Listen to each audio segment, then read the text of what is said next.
And we are live. Good afternoon, good Monday, Victory Monday. First Victory Monday for us all season long, but it's only been 3 games, so you take them when you can get them. But today, coming off our victory against Seattle, against the Seahawks, the other birds in the league, or one of the other birds in the league. Today we're gonna talk about we're gonna do our player grades today. You know, we started doing player grades after every game, and it seems to be something that you guys like. So as long as the demand is still there, as long as the interest is still there, excuse me, we'll come in. We'll do the player grades after every game. So we're gonna do the player grades today. Our first grades, since we got a victory. So I'm curious to see how we're gonna grade our guys. But before we get into that, we're gonna talk about a few things. We'll talk about a few things. One of the first things that I would like to talk about today is what do y'all what do y'all think about like the Matt Ryan post that's in our group in the ABG? So I'm gonna tell you how I feel about it.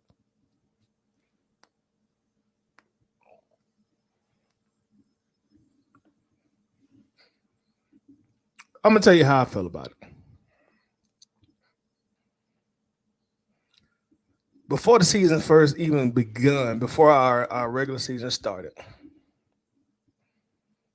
I was always saying in the group, hey, both sides got to keep the same energy. Both sides got to keep the same energy because as we know, as pretty much any invested Falcons fans know, you got two sides of the fan war. You got the pro Matt Ryan guys, and you got the anti Matt Ryan guys, and they've been at war for probably about a good strong decade plus, right? But I would always tell both sides, hey man, keep the same energy now, keep the same energy. So as the season started, if Matt Ryan come out and he play terrible, he play bad. The anti Matt Ryan guy's gonna have a field day. Or if Matt Ryan comes out, he plays good, or just like yesterday, he leads them down the field to a last second touchdown, and they win. Now the pro Matt Ryan guys they're gonna have a field day. So keep that same energy. Keep that same energy. See, in the ABG, you gotta in the old heads or the OGs of the group. I'm not telling y'all nothing y'all already don't know. But you have a lot of different stuff going on in the group. Like I said, you got the guys fighting about Matt Ryan. You still got some people that fight about Julio Jones. You got some people mixed in that don't care really about either. They just care about the people that's on the team. And they just gonna talk about the team itself. They don't care that y'all been going back and forth with these posts. They see them pop up on their timeline. They just keep scrolling. They don't care. They don't even stop twice to talk about it. Okay, y'all still fighting about that. Okay, let me find something about Mariota or Algier or Patterson or Kyle Pitts. Like, they don't care. You know, you got some people that's here just for the live streams. Some people just here for the live streams. You know, you like my boy Sean Glover. They got their own like section. I don't know if y'all ever go to Sean Glover's live streams. I peek in there from time to time, but they like their own faction of the group. Every week it be like 300 plus people in Sean Glover live stream. So some people in this group just for Sean Glover and his live streams. And when I go to Sean Glover's live streams on game day, I be seeing people in there talking I ain't never seen in this group before. I mean, I be seeing people in there commenting and talking to Sean that I ain't never seen before ever in this group. They only pop out to go in Sean Glover's live streams. And after the season, they go right back in their shell. But they'll show up every week to be on Sean Glover's live stream. Like they're like their own faction. It'd be 300 plus strong in there every single week, faithfully. Waiting on Sean to go live. And sitting there and they talk, they like their own faction. Their own faction. And every week they have 1,000, 1,200, 1,300, 1,400 plus comments on their thread. Every single week. And like I said, I'm pretty much familiar with most of everybody who's active in this group. Everybody. But you go to Sean Glover's live stream, it'd be people that you ain't like, man, I don't know who this person is. I ain't never saw this person comment. Never. But like that's their own thing. Then you got some people that here just to troll. You got the trolls here too. But like the Matt Ryan versus Matt Ryan versus anti-Matt Ryan people, those are like the trenches. That a lot of this group was built on the trenches of those people, the personality of the group.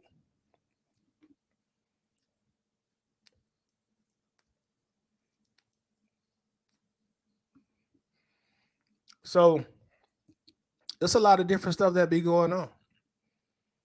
Russell checking in. What's up, Russell? The Matt Ryan post don't bother me. Matt will always be one of my favorite players ever. But both sides need to move on. These posts will fade eventually, just like Julio posted. Exactly, Rusty. That's one thing that I was gonna mention. And I call it like a grace period. Like you gotta now. This is the grace period for Matt Ryan. This is the first season without Matt. One definitely outside of maybe Michael Vick, the most polarizing player to ever put on a Falcons jersey. One of the most controversial players to ever put on the Falcons jersey. He's not a controversial person, so go figure. But this is the grace period for Matt Ryan. That first year without him. Like Rusty say, just like for Julio, we had a grace period for Julio. Because like right when Julio got traded, oh man, it wasn't nothing but Julio posts going up. Good or bad. Some people, man, it was a lot. I'm gonna say some people. It was a lot of people upset in this group that Julio got traded before the season started. Y'all remember when he first got traded? It was a lot of people upset, man. A lot of it, and they got on here and they voiced their opinions. They were adamant that the Falcons made a mistake, and they got on here and they voiced their opinions about it was a mistake to trade Julio. And we went through the same thing.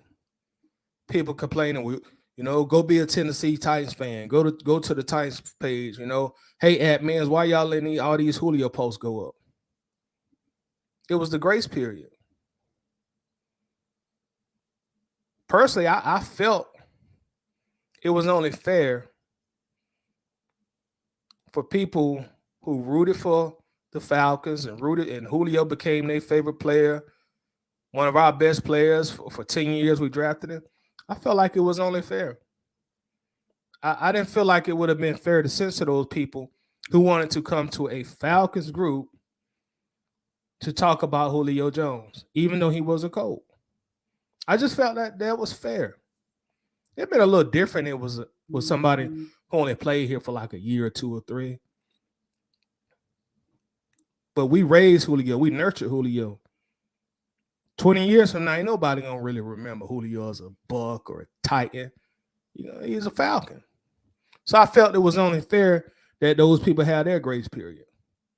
And like Rusty indicated, eventually, over time, the post slowed down. They slowed down. Now, it did help that Julio couldn't stay on the field. So the people who love Julio so much, they eventually kind of ran out of ammunition. Be just keeping it real. They eventually ran out of ammunition. But that was the Julio grace period. Now, year 2 of Julio went off the Falcons, and people don't really post about it no more. And as we see, even the biggest Matt Ryan supporter, Matt's skills are fading fast. Matt Ryan ain't got a lot left in him. He ain't gonna still be playing 5-6 years from now. He might be lucky to be the starter at the end of the year. So this is the Matt Ryan grace period. So the same fairness that was showed to the Julio supporters, the Matt Ryan supporters, they need to be shown that same courtesy. And yeah, this definitely ain't no Colts group. And a lot of these fans in here, they're going to tell you this ain't no Colts group. But if people want to come in here and they want to talk about Matt Ryan, we raise Matt. Whether you hate him or you despise him, you can't stand him. Whether you want to spit on him if you see him in public, all that don't matter. We raise Matt Ryan. We nurture him, we raise him. 14 years. The only person that can, in Falcons history, we've had thousands of players. We've been in existence since like 66. I think we're like 8th or 9th oldest team, something like that. But regardless, the only player that can say, hey, I brought MVP to y'all in Atlanta. Can't nobody else say that.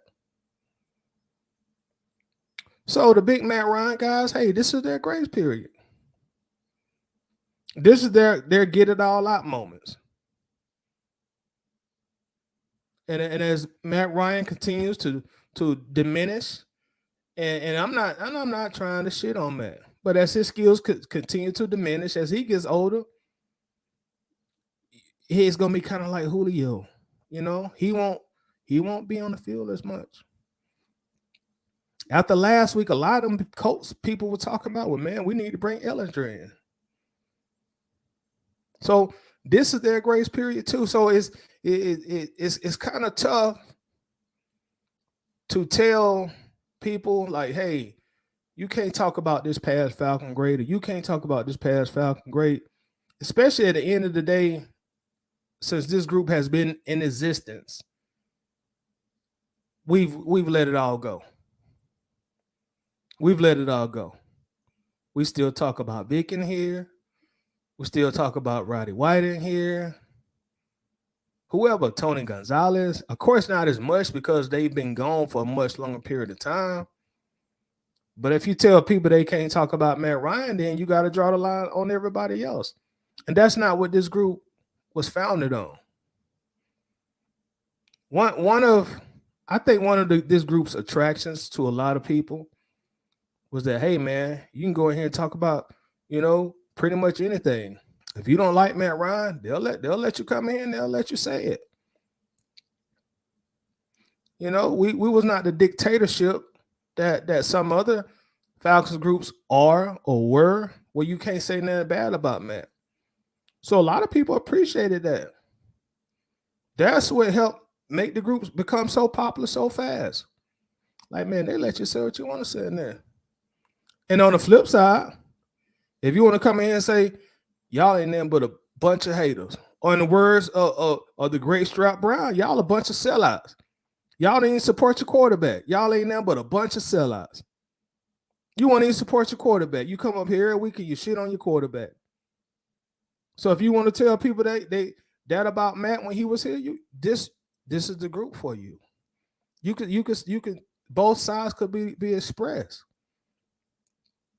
And like Armani said, Armani Newsom, I don't know if he's watching or if he'll watch it later, but shout out to Armani. Armani was like, shoot, it don't bother me. That's what makes it fun. That's what makes it entertaining.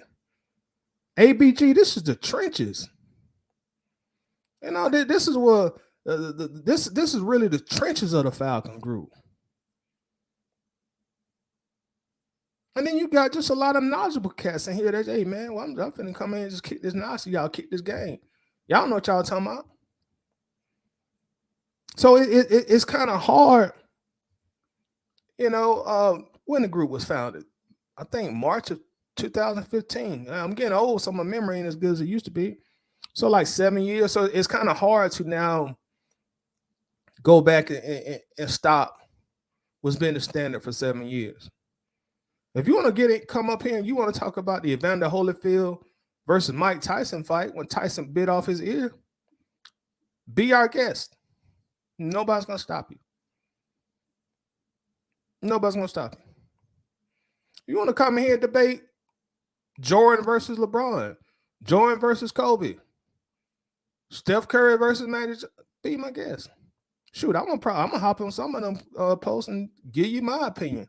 Oh, boy, you crazy, boy. So-and-so couldn't mess with Kobe. Man, I don't care what y'all say about Kobe. So-and-so couldn't mess with Kobe. Shoot, boy, you crazy. Boy, ain't no way in the world Marvin Hagler beat Sugar Ray Leonard. Sugar Ray Leonard put on a clinic against Hagler, boy. He put on a clinic. Y'all call it running, but that was a clinic he put on Hagler. You know? You can do that in here. And that's what attracted a lot of people. When ain't no Falcons football being played in March and April, and the NBA playoffs start to get crunk up, you want to come in here and talk about Trae Young and the Hawks? Come on, let's go. This is a spot for you. On the flip side, if you want to come in and say, man, Trae Young, man, y'all should have got Luka, boy. Should have got Luka. Come on, this is a spot for you. You know, that's what makes it fun. That's what makes it not be an echo chamber. So now that Matt Ryan came and now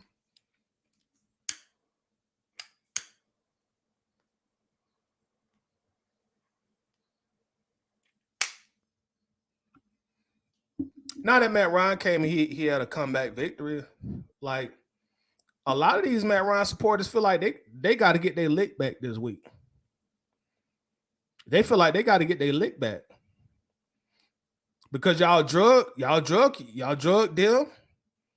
You know, especially when you put up your post and when these two words, when you start your post with these two words, y'all Ryanites. They looking at it like, okay, you got us this week. Wait the Matt ball out. And then they're gonna start their post when he finally have a game that they can talk about. They're gonna start their post with 3 words. Y'all Ryan haters. And it goes back and forth, back and forth, back and forth.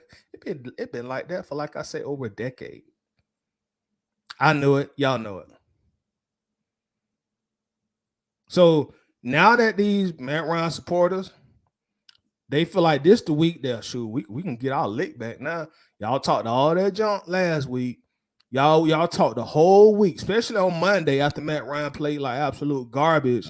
That's all y'all talk about. Was Matt Ryan washed up? I told y'all.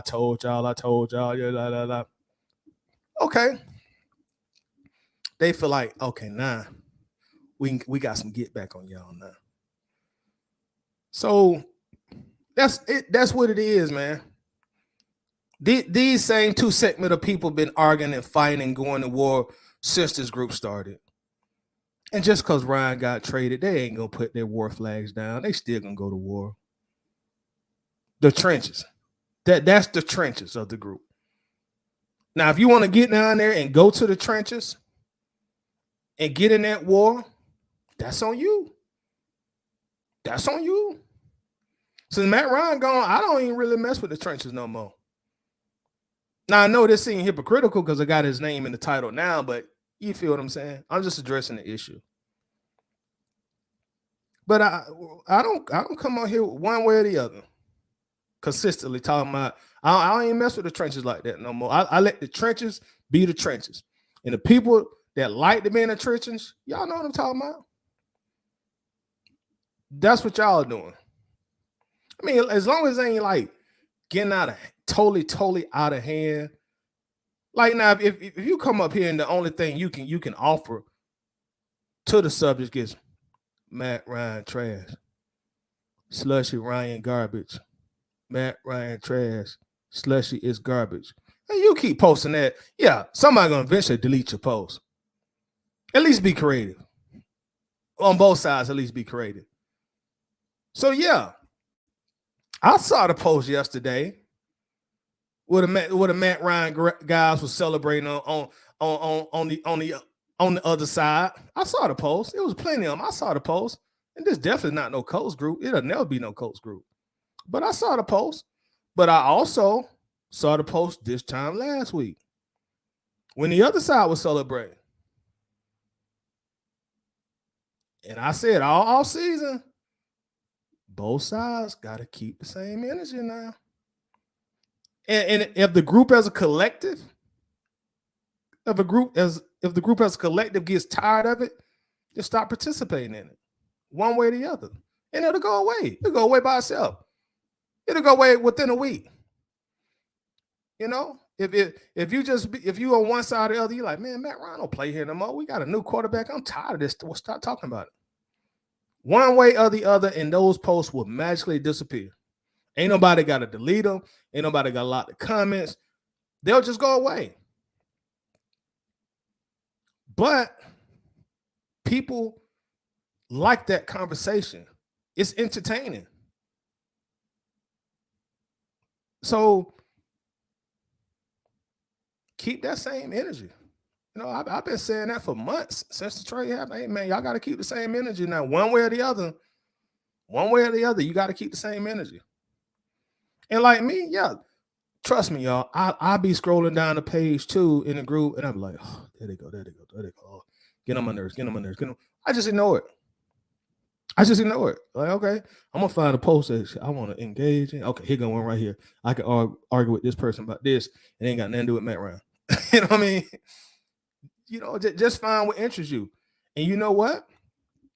After so long, Facebook's algorithm will learn you and your browsing habits, and they'll start sending you less Matt Ryan posts to your timeline.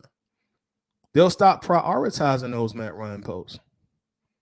But if you one of these people that always typing about Matt Ryan, that's always in them comments, you know, that's always in them debates, yeah, they're going to be right there at the top of your news feed all the time because Facebook knows that's what you like to talk about. That's why you see them a lot. Personally, myself, trust me, I still talk about Matt Ryan a good deal, but you know why I do it at? On Twitter. I go on Twitter to do it.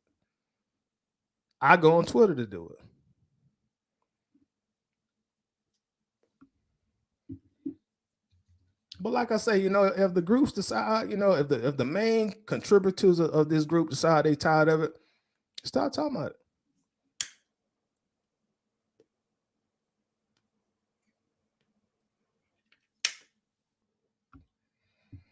But this is the Matt Ryan grace period, man. It wouldn't be really fair to tell big Matt Ryan fans that okay, you can no longer talk about Matt Ryan in this group because we didn't do that with Julio. So that wouldn't be fair. Even though this coming from a person that was ready for him to get traded, I was ready to start a new chapter in Atlanta Falcons history. But it still wouldn't be fair to those people who were Matt Ryan fans. And I ain't got nothing against people who are big Matt Ryan fans because I've said this before. At least they were fans of somebody on this team at the end of the day. At least they became a big fan of somebody that represented the Falcons and came out there every day or every single year and tried their very best to their ability. I'm not saying that was great ability at all the time, but at least they were trying their best to get us to Super Bowl, which is the ultimate goal.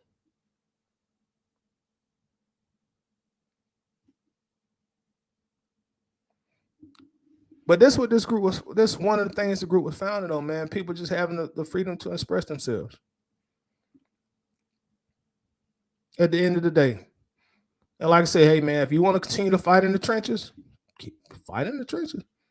You know, I'm personally not gonna sit up here and talk about Matt and Julio every single day.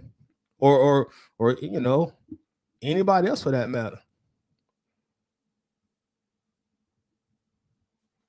But the people who want to have that conversation, that's the conversation that they're gonna have. Let me read some of the comments here. Lisa Shepard checking in. Lisa said our first victory Monday. Yeah, it seems like we've been waiting forever, but we finally got it. Definitely a good feeling. He says, "Oh, I had to block a troll. He was annoying. I need real Falcons football talk." Yeah, and that's another thing y'all always can do is you can block people. Like if you just tired of like a certain person or persons making the same post that you feel are not conducive to what you would like to see on your timeline, just block them. Y'all know how many people in here got me blocked, and I know they got me blocked because as one of the administrators of the group, I can still see when they post, but I can say, okay, this person got me blocked. I got people in here blocked. Hey man, I'm not finna sit here and fool with you all day. You aggravate. Block. I got people in here blocked. Use the tools that Facebook give you. And some people, oh man, you a chump. You block people. No, they just don't want to deal with you. Like some people don't want to deal with me and they block me. I don't take it personal. I'm not one of these moderators that, oh, you can't block a mod. You can't block the administrator. No, if you want to deal with me, block me. That's within your rights of Facebook. Just hit the block button. Ain't nothing wrong with that. You start blocking and unfollowing people, you'd be amazed on how better your timeline can become. I learned that, man. It's like I block people, I unfriend people. You're like, man, I ain't got time to deal with you. Yeah, call me what you want to, but you block. You won't be able to call me that on Facebook because now you block. You know, use your Facebook constitutional rights as a member of the Facebook community, man. You like most stuff that come down your timeline, you control at the end of the day. You know, just start going those settings and play around with those settings. You'll be surprised, man. Big Mike in the building. What's up, Mike? Mike says 2 weeks ago I said Matt was like Charlie Parker. He blows. he definitely his skills have definitely diminished. Facebook uses big facts. Facebook says they're already starting to fade. They want Matt to ball out and make us look bad, but his skills are fading fast. Yeah, age just caught up with him, man. He never had the biggest arm, and he's lost a lot of arm strength also. He never was the most athletic or mobile guy in the world, and as he knocks on 40, even that part of his game is diminishing. So now he just really a lot of Matt Ryan is really just dependent on his football experience and his football intelligence.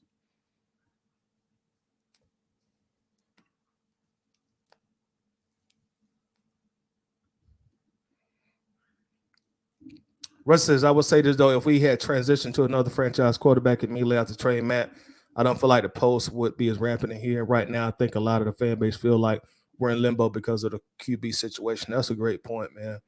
That's a very great point, especially if we'd have transitioned to another franchise quarterback and we were winning.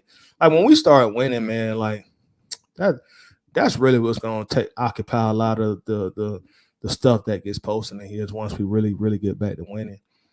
So if Marx Mariota can get us on the roll and we start winning, then that's what a lot of people start to focus on.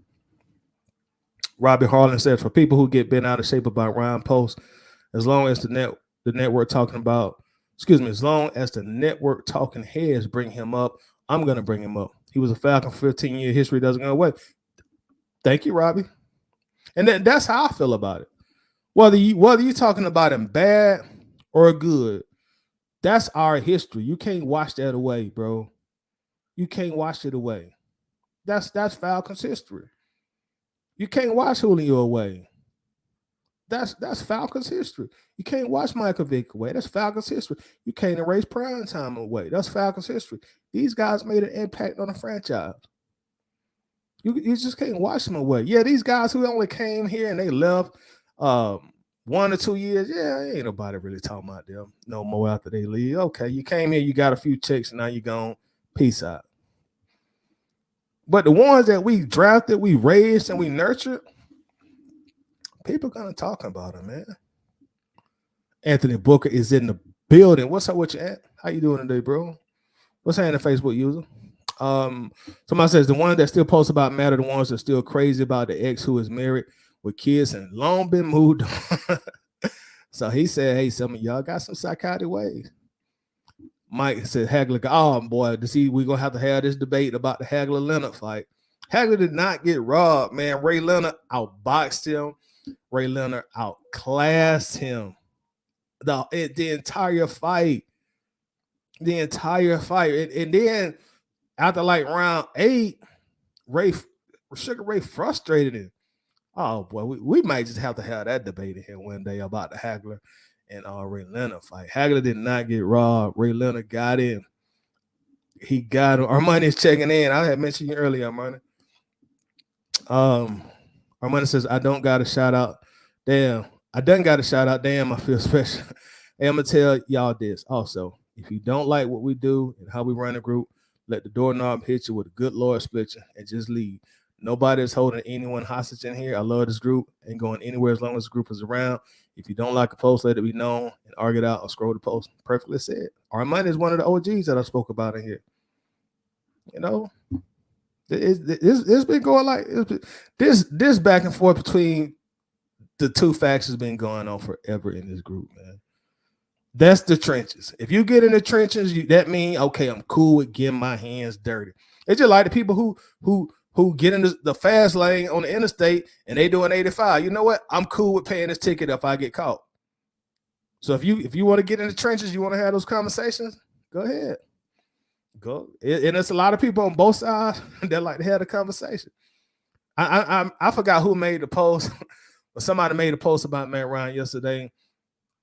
And then somebody replied, I think you're in the wrong group. And the person who made the post said, nah, I know exactly what group I'm in. I'm in the right group. That's a person that was in the trenches. You know, they were ready to keep that fight going. And it's just, I say they get on my nerves sometimes with the post, but that is part of the intrigue of the group, you know. Wrong is crying night. Yeah, you're right. Ryan Nights and Crying Nights. I forget. See, they even got names for each other. They've been warned for so long. One side call them the Ryan Nights, the other side call them the Crying Nights. Wow. Markeith, what's up, brother? Markeith in the building. Russell Morris says, I also think that if he audibles to run and play in the Super Bowl and we squeak out of there with a win, I don't think there's such a portion of the fan base that dislikes him. That's definitely true. If we win that Super Bowl, this a lot of things changes within his fan base, big time. Facebook user says I still dislike him. Didn't like him when we drafted him. Didn't like him. He was such a competent man, and I don't like him now. I hope he breaks his baby pinky toe. See that's a real deal hate. That's somebody that's in the trenches. I can't see that name, but that's somebody in the trenches. They're in the trenches. That's how they feel. They standing on how they feel. They're somebody. They just in the trenches, you know. And that's a part of the group. They're obviously in the trenches. But like I say, it's the grace period, man. I can promise y'all, this time next year, those posts have been decreased by like 60 or 70%, just like the Julio post did. You know, you still see the Julio post pop up occasionally, but nothing like it was this time last year. Ryan could have been a legend had he ignored Shanahan. And that's kind of what Rusty just posted. You know, Matt Ryan could have been a legend. And I'm not going to lie to you, Mike. He is a Falcons legend. But I get what you're saying, too. His legend could have been greater had we been able to close that Super Bowl. And I definitely agree. Facebook user says, what's good? Tired of been a minute, bro. How's it going, Facebook user? So what it mean if we pull him for Matt Ryan to lose? Well, what does it mean if we pull him for Matt Ryan to lose yesterday? Ain't nothing wrong with that. Ain't nothing wrong with that. Matt Ryan don't play for the Falcons. So if you don't want Matt Ryan to never win the game, that's definitely your prerogative. If that's how you see it, ain't nothing wrong with that, man. And just like on the flip side, if somebody want him to have a good career with the Colts and have a chance at the Super Bowl, ain't nothing wrong with that. It just depends on how you look at it. I ain't gonna read that, Rusty. Armani says that's what I don't get. Why folks get so upset that Matt getting old. Man, y'all gonna get old. I'm about to transition to my late 20s. Man, hush, Armani. You talking about your late 20s. My feet be already. Man, get out of here, son, man. Armani was born at probably 2008. There goes Sean Glove. What's up, Sean? I had mentioned you earlier, bro. Sean says, bump all this number 2 talk, Dirty Bird in the end zone. That's a touchdown, red and black. We're going to rise up. And that's like Sean, like, hey, man, bump Matt Ryan. He gone. I ain't got to deal with it no more. And I had mentioned you earlier, Sean. I don't know when you came in, but I was talking about, like, how there are so many different factions of the group, and one of the different factions is your live stream and the people that go in your live stream. Y'all, Sean be having like 300 plus people in his live stream every Sunday, and they just watch the game together. It'd be like a kickback in there at his house, but they watching the game, and they just be sitting there talking about all kind of stuff. Just their own clique, their own faction. And there be people in his live stream, like I said earlier, that I had never, ever seen post in this group. And they'll go in his group, they'll go in his live stream and post every single week. Hey, what's up, Sean? What's up, Sean? What's up, Sean? And he's saying, what's up back there about it? There was another yesterday talking about porn stars. That's their own faction. That's just their clique. That's their own faction. Lee says, I met 2 Falcons fans yesterday. They're from Guam. They say they have to watch our games at 3 a.m. Ooh, I feel for them. On Mondays, their time. I was like, wow, they were here for a work conference. They were sad that the team had a road game during that time here. They were excited to rep the team. That's great to hear. Those are international Falcons fans. So that's always a good thing when you got fans internationally. And our fan base is steadily growing, seems like every year. I be seeing people coming here, and they from all different parts of the country. Ron is walking the building. What's up, Ron? Says, again, I agree with Armani Newsom's statement, but real talk, I think that's the best part of this group is opinions by fans without being blocked like other groups do. For your information, Ray Leonard stole that fight versus Hagler fair and square. Hagler played catch up the whole fight. Thank you, Ryan. Ray just outclassed him.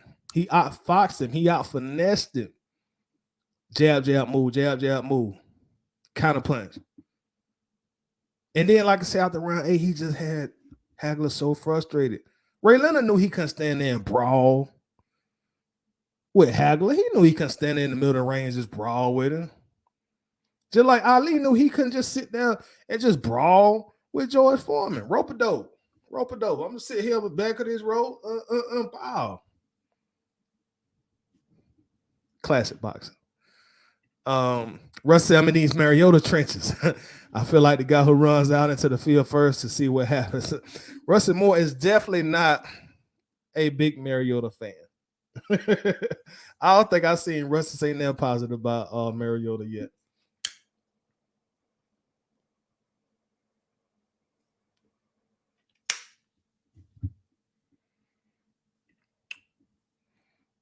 Robinson Ty Jones, did you watch the Terrence Mathis video I sent to you yet? I wanted to hear what you thought about it. I hadn't had a chance to watch it, man, but I promise I'll watch it tonight. I'll watch it late on the night. Facebook says, I have total respect for Matt, but his time was just up with us. But Marx Mariota is not a game finisher either. I can, for the most part, agree with both of those statements. I got respect for Matt. And like I say, man, the last 2-3 years Matt Ryan was here, I was one of the biggest people campaigning for him to leave. Like you said, I just thought the time was up, man. I came to the realization that we were not going to win the Super Bowl under Matt Ryan, and I just thought it was best for all parties to go their separate ways. But I still got a lot of respect for Matt, man. Some of the best times of me being a Falcons fan was with Matt Ryan as the quarterback. I can't take that away from him. He won an MVP. Can't take that away from him. I went to 2 NFC championship games with Matt Ryan as the quarterback. And before in our history, I never had that opportunity. The only other NFC championship game we made, that was played in Minnesota. That was in 98. I didn't have a kind of resources back in 98 to travel up to Minnesota and go to the NFC championship game. And even then, it was in Minnesota. They want to be up there in all that cold weather. I want to come to Atlanta and see an NFC championship game. Around the people that go out there and tailgate every week. The people that they make, have that alcohol already out there for, my surroundings, my family, my hood, And I saw 2 on with Matt as the quarterback. We won one of them. And I can't lie. I'm going to be straight up honest with y'all. When that confetti started falling in 2017, when we headed to the Super Bowl, boy, that was a feeling like no other for me as a Falcons fan. From a football perspective, that was a special feeling as a Falcons fan. Especially cheering for these jokers and these bombs all my life. Like, oh damn, we finally got a real opportunity to win one. Says, man, I still can't believe these motherfuckers called the timeout to talk about the Cowboys onside kick and still didn't fall on the year, bro. Falcons being the Falcons. Falcons being the Falcons. Clay Murray is in the building. What's that? What's happening with you, Clayton? We have a problem, Kyle Pitts. Kyle Pitts is a problem. We're going to talk about Kyle Pitts in just a moment, too. Like it or not, Matt Ryan will go into the Hall of Fame. Ring of honor, and I will cheer him on while at the same time. I'm glad he's gone, so the new era can begin. That's very respectable. That's very respectable.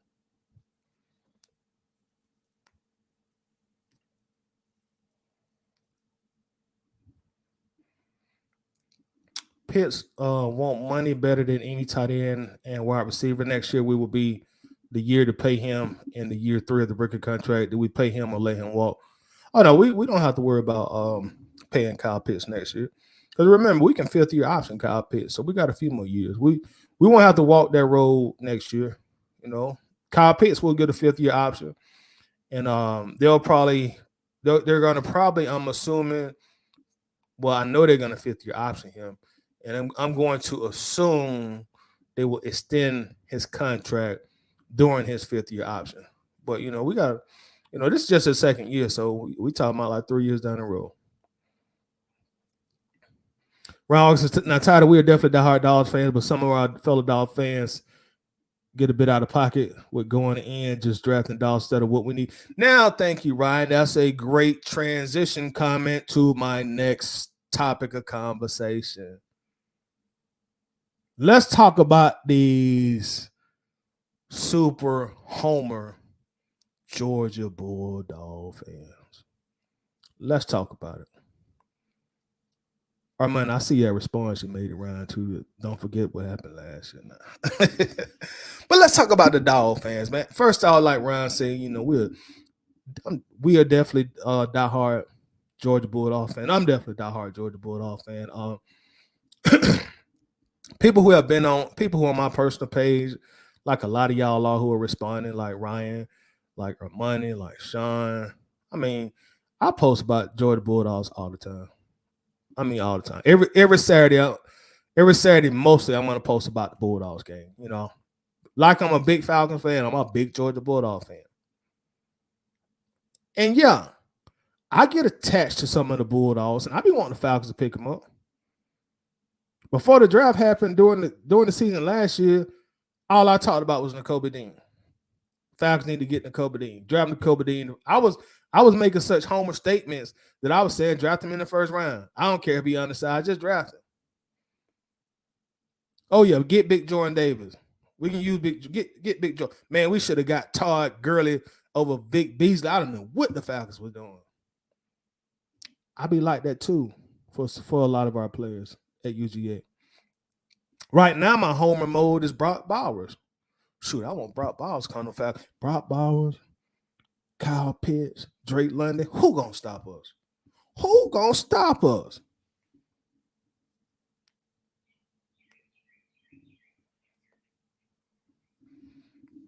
But those are conversations that it's okay to have as a fan of a college team, and not just Georgia. Any other fans of any other schools, Alabama, Georgia Tech, Auburn, Ohio State, Clemson. Whoever you root for college, you a part of you kind of always want your NFL team to pick them up. That's nature of being a fan. I get that part. Mostly we all are like that for the most part.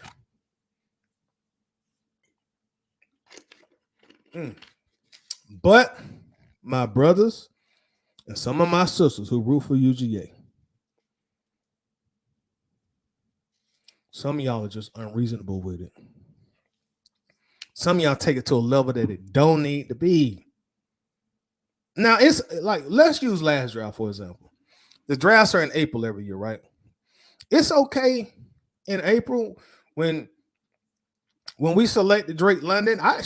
Y'all know I didn't want another pass catcher at number 8. I was very vocal about that. So it's okay after we drafted Drake London to say, yeah, we made a mistake. We shouldn't have got Drake. We should have got Jordan Davis. We should have got George Pickens. We should have got any other UGA player you want to say. In April, that's perfectly fine to say that. That's fine. It's the off season. That's when you have them conversations in the off season. That's off season football talk. So if you want to spend the rest of April telling me, telling us, and telling the world how the Falcons made a mistake and they didn't draft this Georgia Bulldog and they drafted this player instead of this Bulldog, that's fine in April.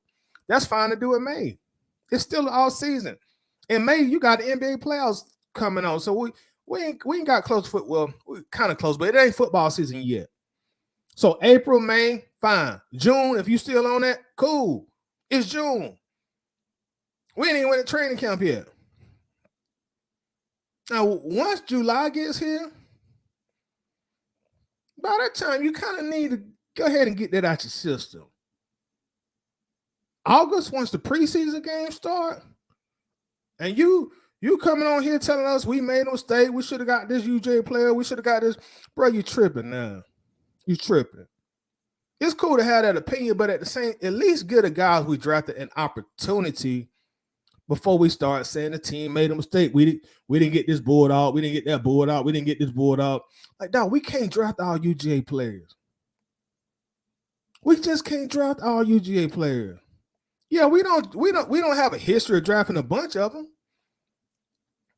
But once the preseason or regular season start, like, give the guys we drafted a chance. Give them a fair chance. After 2 or 3 years, once the dust has settled, if you want to run it back and say, look, told y'all. I gave him 3 years, and look, this dude was sorry. But this dude who went to Georgia, he balling.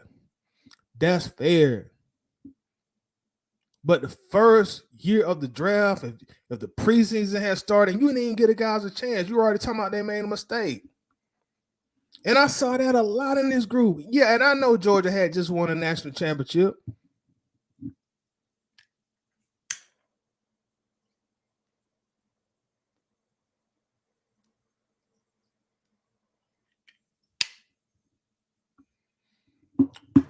Oh, we should have drafted Pickens. Why would man? Once we in once the preseason game start, man, like a lot of people don't be want to hear that. At that point, people ready to just rally behind the guys that we got. And it's still too early after only 3 games to say it was or wasn't the right draft pick. But let's look at the first 3 games, if we may. Since this was such a point of contention in the preseason, and y'all gotta keep in mind, during the preseason, it's I don't want to say it's just the preseason because that makes it look like I'm belittling the preseason, which I'm not, because preseason is important, but it is the preseason. A lot of them guys that be playing ain't gonna make a 53-game roster now. The starters only gonna play about 5, 8, 10% of the preseason. The rest of these guys are just gonna be backups, or they're gonna get cut. And I don't want to say this in the wrong way because I didn't make it to that level, but a good bit of them will never go to another NFL training camp. That's just the reality of it. So when you see a big Jordan Davis dominating, or George Pickens dominating, or Nakobe Dean dominating preseason, they're playing 3rd, 4th stringers, and also guys who will never touch an NFL field again as a player. Do not forget that very important part of what you're looking at. You got to keep that in mind. My boy, my dog, Armani, you know this, my boy, Nakobe Dean, my boy. Nakobe Dean ain't got on the field in 3 games. And y'all know how many people was running in this group talking about we made a mistake, we didn't get Nakobe. He can't even get on the field in Philly yet. Oh, we should have got Troy Anderson. We should have got Nakobe Dean. What did Troy Anderson do the very first time he touched the NFL field for the regular season? What did he do? He made a touchdown happen. He went in there, he blocked the punt. We got a touchdown. Did y'all know that we have not returned a blocked punt for a touchdown since 1990? But people saying we made a mistake by getting Troy Anderson and not getting Nakobe, when Troy Anderson is making plays. In only the 2 games he's played, Nakobe can't even get on the field. He ain't even got on the field yet. Oh, well, you know, man. Well, you know, we shouldn't have got there. This is all what I was saying in the preseason, and y'all know I've been arguing with some of y'all about this. Well, you know Drake London, or you should have got Jordan Davis. You get big Jordan Davis. You know Drake London, Jordan Davis. So far in Philadelphia, has 4 tackles, no sacks in 3 games.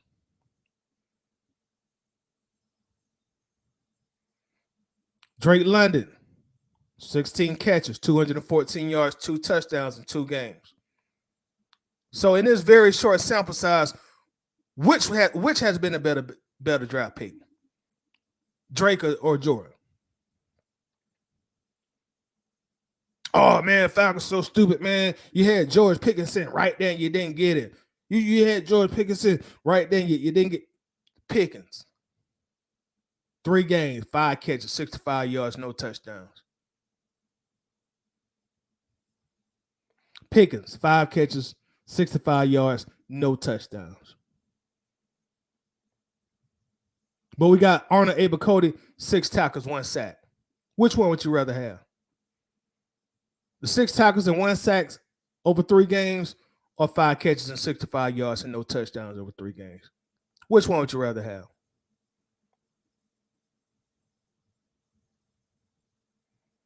Give the guys a chance, man. Don't be that aggravating homer.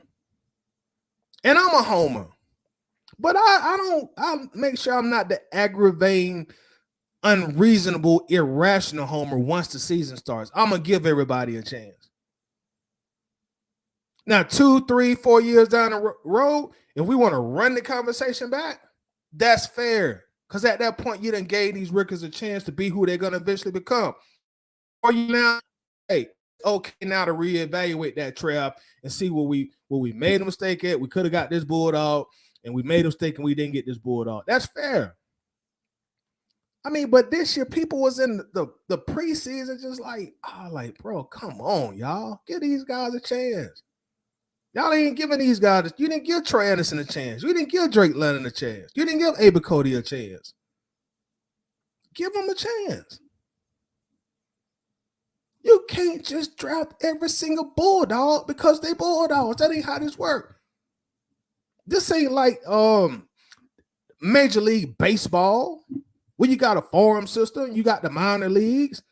University of Georgia is not the Falcons' minor league team. We got to realize that. So they're not going to go out of their way to make us homers, or us delusional, aggravating homers, feel good. Well, let's just draft all Georgia players. But no, we don't need that guy. No, it don't matter. He played for Georgia. He played for Georgia. We just need to draft him. But Terry, he don't fit our scheme. It don't matter. He played for Georgia. But Terry, we just drafted a receiver with Drake London in the first round. Why should we draft George Pickens in the It don't matter. He went to Georgia. Duh. We just want to draft bulldogs. That is not how this works, y'all.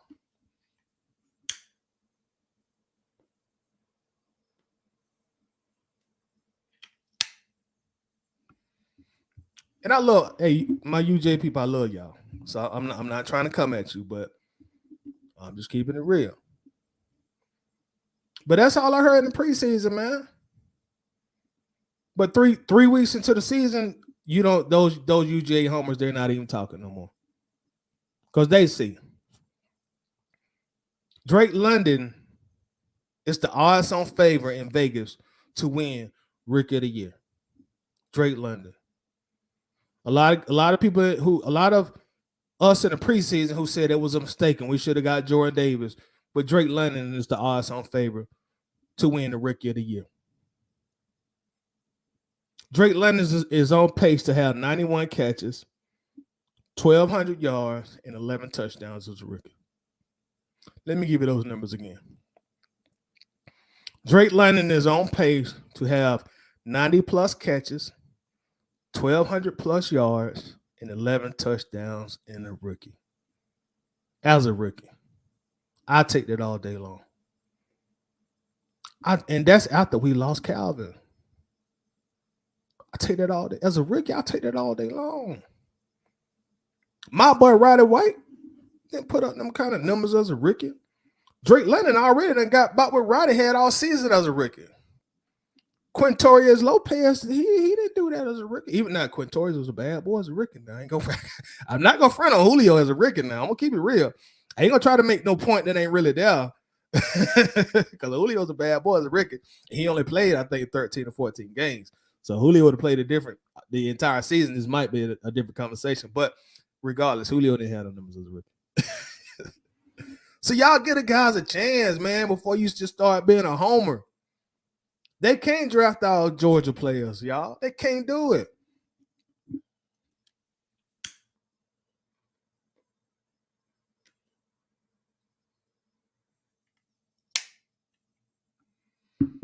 And that leads me to another homer topic.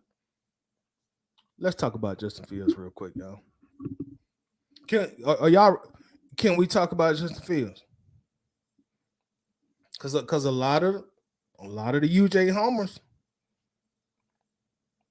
still stuck on the Justin Fields thing.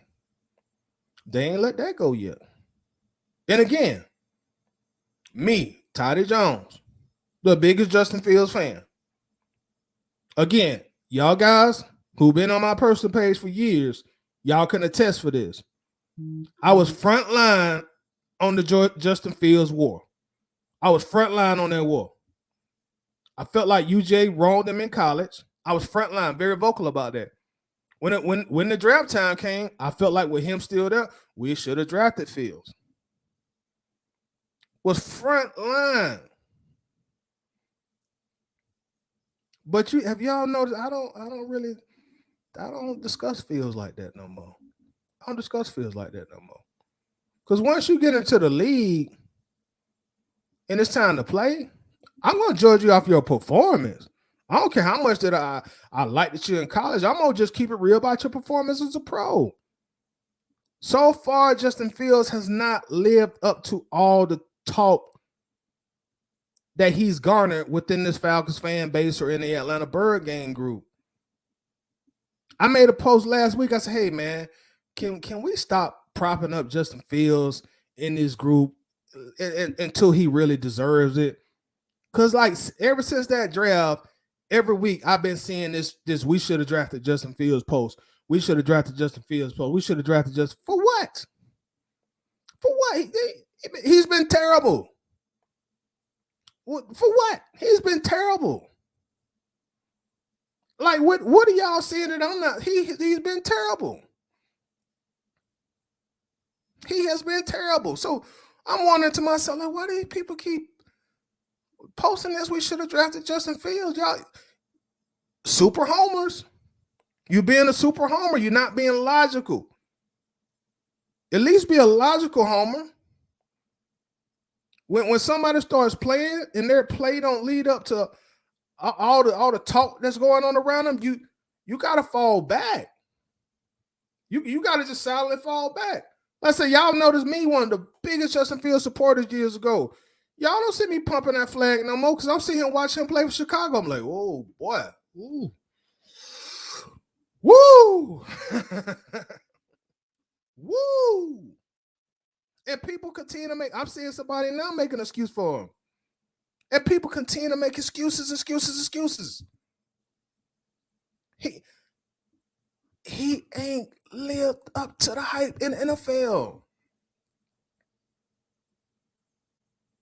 Yeah, I know he ain't got the best weapons. I know he ain't got the best offensive line, but come on. Fields is averaging 100 yards per game as a quarterback. You got Cordero Patterson averages more yards per game than Justin Fields. Our starting running back averages more yards per game in production as a running back than a starting quarterback in the NFL. Come on, let's stop the bullshit for a moment, y'all. Let's talk football. You got running backs who averaging more yards per game than Fields does as a quarterback. That's not supposed to happen. That is not supposed to happen. I get it. He ain't got the ideal weapons, but 100 yards per game in 2022? Come on. Come on now. Don't play. Don't play. Trevor Lawrence didn't go to no ideal situation, but you see Trevor year 2. Okay, you seeing what Trevor, you seeing the progression of Trevor Lawrence as a quarterback. Mac Jones had a good rookie year, and so far he's kind of been on that same level. I think even though he got hurt, so I don't know how long he's gonna be out. Zach Wilson, we hadn't saw him in year 2 because he got hurt in the preseason.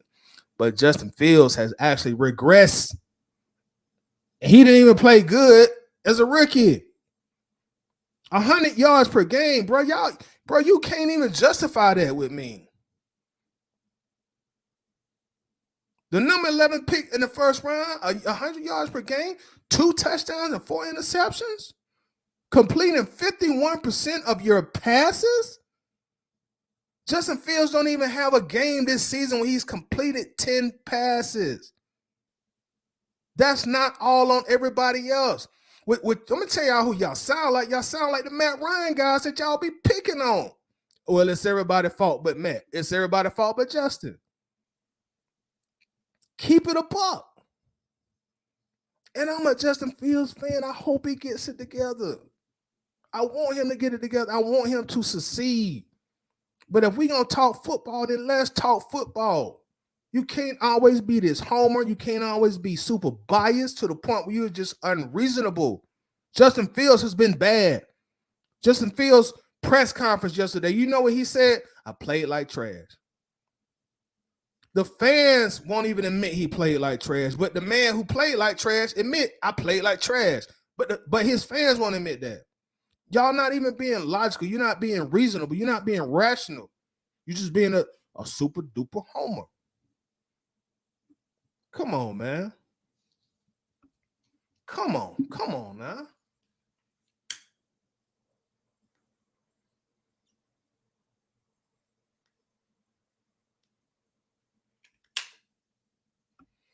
Justin Fields, my boy. That's my boy. Hell, I rock Justin Fields on my profile picture for the longest. Like that's my boy. But I'm gonna keep it a whole brick with y'all. I ain't gonna keep it half a brick or a quarter brick. I'm gonna keep it a whole brick. He's been bad. He's been very bad. He's been so bad, and I'm sure the brass of the Bears are probably wondering, damn, we probably gonna have to draft another quarterback, dog. You know what I'm saying? Like, come on, Justin.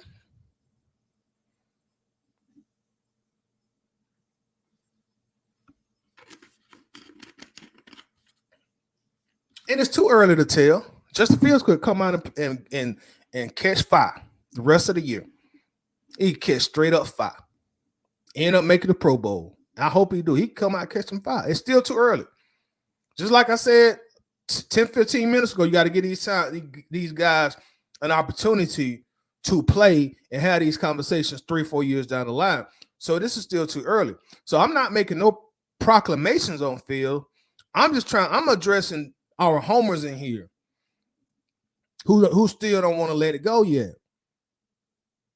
You telling me after 20 games, you look at who we did draft and who we didn't draft, 20 games into it, I gotta admit, and even I was sitting here crying and whining and bitching that we shouldn't draft a tight end at 4. We should have got Fields or a quarterback or whatever. But shoot, 20 games later, Terrell Fontenot, boy, you made the right decision, dog. Ain't no way in the world after 20 games I would take Justin Fields over Kyle Pitts. Ain't no way in the world.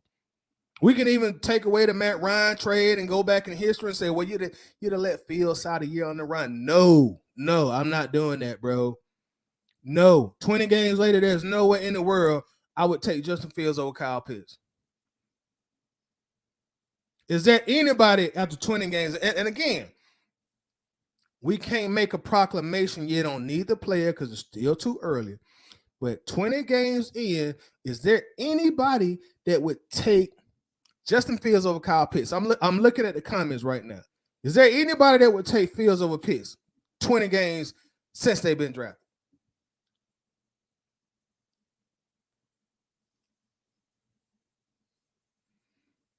Anybody?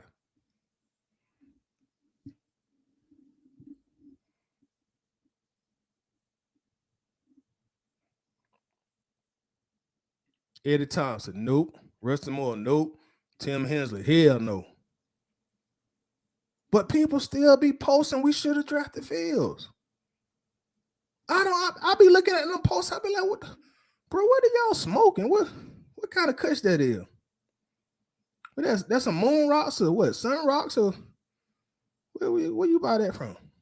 We should have drafted Fields. What make you post something like that? What would make you post something like that this year? Are you not watching Justin Fields play? This guy's struggling struggling. He's the epitome of the word struggling and playing bad. You mean to tell me you still talking about we should have drafted Fields? Oh, you really?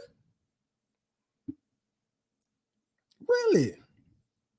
Robert Lindsay, nah, when Pitts gets involved in the game plan, seems like we win. Correct. Mike said Fields post a troll post. So that's somebody in the trenches then, Mike. They're in the trenches.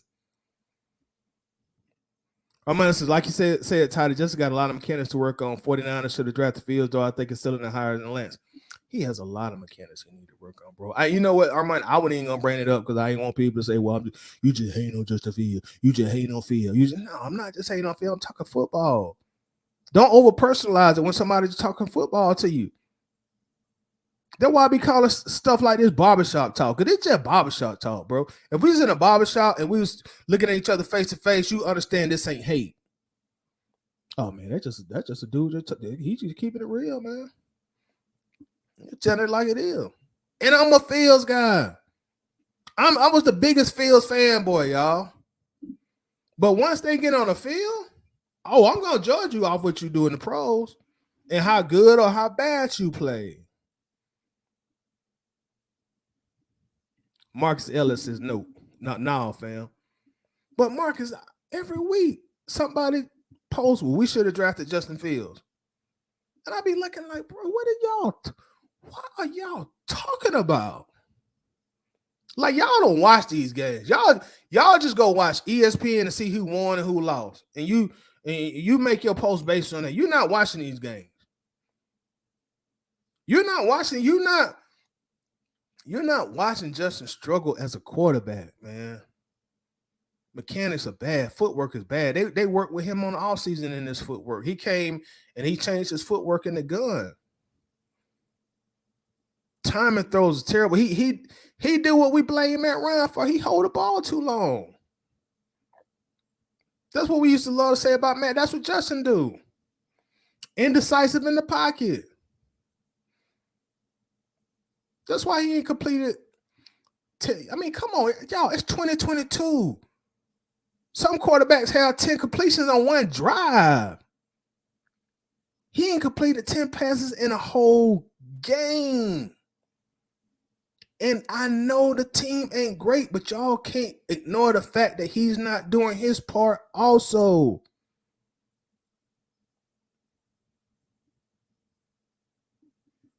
But I see the posts all the time. We should have drafted Fields. We should know, bro. We shouldn't have drafted Fields. They made the right decision thus far. Fields may catch fire, and then y'all could come and troll me and say, well, you remember that live you did talking about Justin? Well, I would have to deal with that.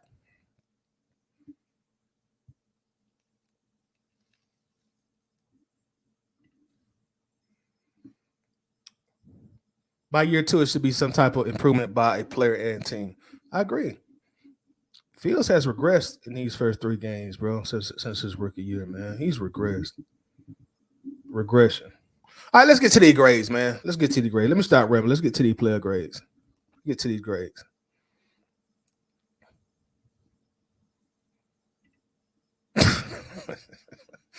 Y'all crazy. Let's get to the grades. All right, y'all. Let's get to the grades. We'll start off with the defense this week, y'all. I'm sure y'all know how we do it.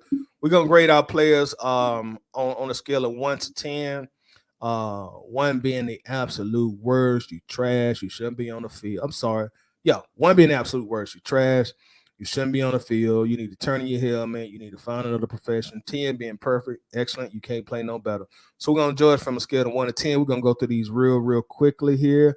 Let's start off with our defense here. We ain't gonna be able to do everybody because I'm kind of running short on time right now. But let's see who we'll start with. Let's start off with. This is. Let's start off with Taquan Graham.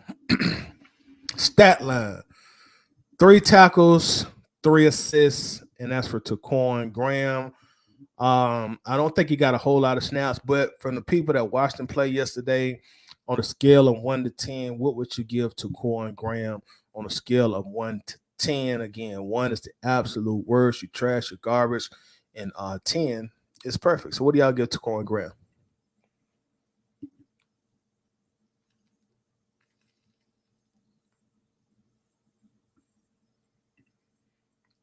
What's up, Dan? Dan gives him a 4, so we got a 4. Tonio Turner gives him a 5. Rusty Moore gives him a 6. What's up, Tonio? And again, we are grading Taquan Graham. Any more grades from Graham? We got a 4, we got a 5, and we got a 6 so far. Anthony Moss, what's up? And Anthony in the building gives him a 6. Sean Glover gives him a 5. Taquan Graham, scale of 1 to 10. So we'll get ready to close the ballot here. So we got a 4, we got a 5, we got a 6. Let's see. Everybody gave him at least a 5.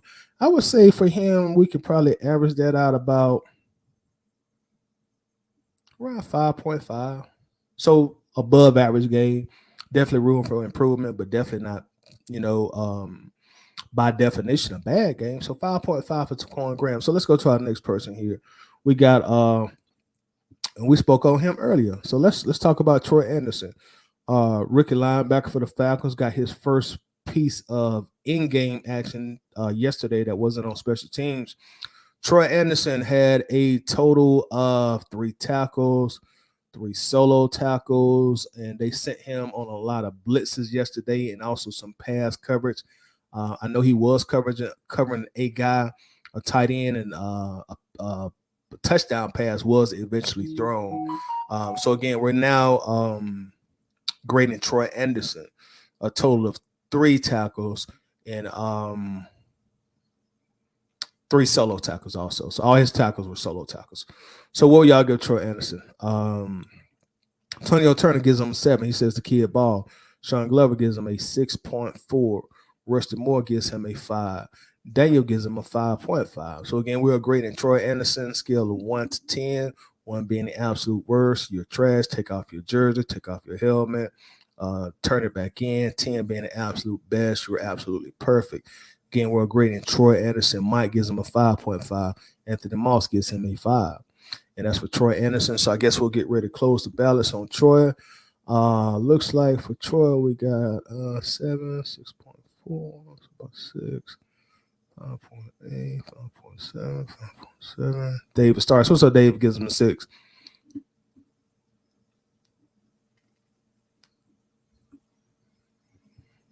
Look like Troy's around about a 5.6, 5.8, somewhere around there. Slightly under a 6, which again is above average for him. Definitely room for improvement, but definitely not. You didn't play bad. You didn't embarrass yourself. Your first game is some real action that wasn't on special teams. So about a 5.6, 5.8 for Troy Anderson. So let's move along. We got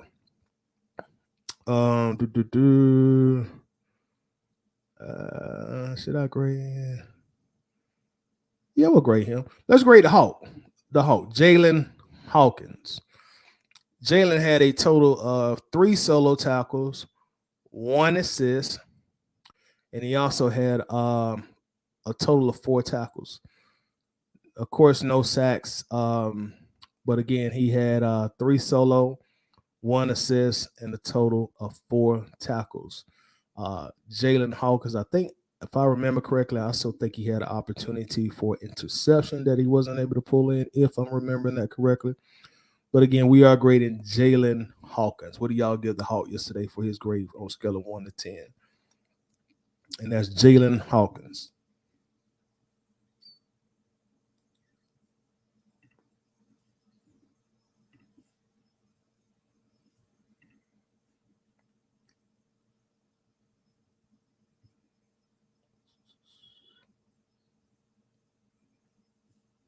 So let's see what we got for Jalen. We got a 5 for Jalen from Rustin Moore. We got a 6 from Jalen from Robert Lindsay. We got also a 6 from Sean Glover. We got a 6 from Michael Arvin, and this is for Jalen Hawkins, y'all. Daniel gives him a 5.7. Anthony gives him a 5. David Starks gives him a 5, and that's for Jalen Hawkins. So let's see what we got for him so far.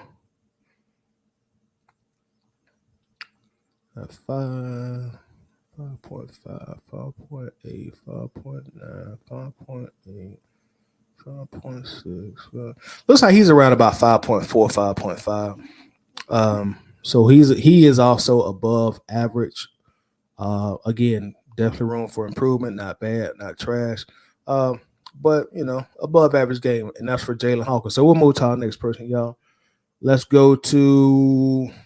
Okay, I'm interested to see what y'all gonna give him. Let's go to big number 97, big Grady Jarrett and Helen from Clemson. Grady. Total of 4 solo tackles for Grady, 1 assist, total of 5 total tackles included.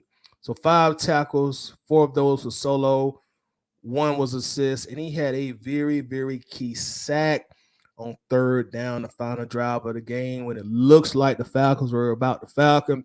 Grady said enough is enough, and he ended that game for the very most part with a sack. I also do want to give Grady credit because we crushed Grady in last week's grades. Grady was very disruptive. A lot of stuff Grady was doing yesterday was not on the stat sheet. Grady was beating his man quite often yesterday. So I do want to give him credit on that because a lot of what he did not make the stat sheet. But ladies and gentlemen, what would you give Grady Jarrett for his grade on yesterday? Let's see here. Hold on, y'all coming in strong for Grady. Facebook user gives him a 7. My guy Dan gives him a 7.5. Ant gives him a 7. Mike gives him a 7.5. Sean Glover gives him an 8.7. David says the crucial sack gives him an 8 for me. Robert gives him an 8. Rusty Moore Jr. says 8. He was disrupting that O-line all day, even if it didn't show up on the stat sheet. Yeah, he was, Rusty. He was causing a lot of havoc that don't show up on the stat sheet, bro. So let's see what we got for him. 7, 7.2, 7.1, 7.3, 7.7, 7.9. Facebook user gives him an 8. Ryan S. Walker gives him an 8.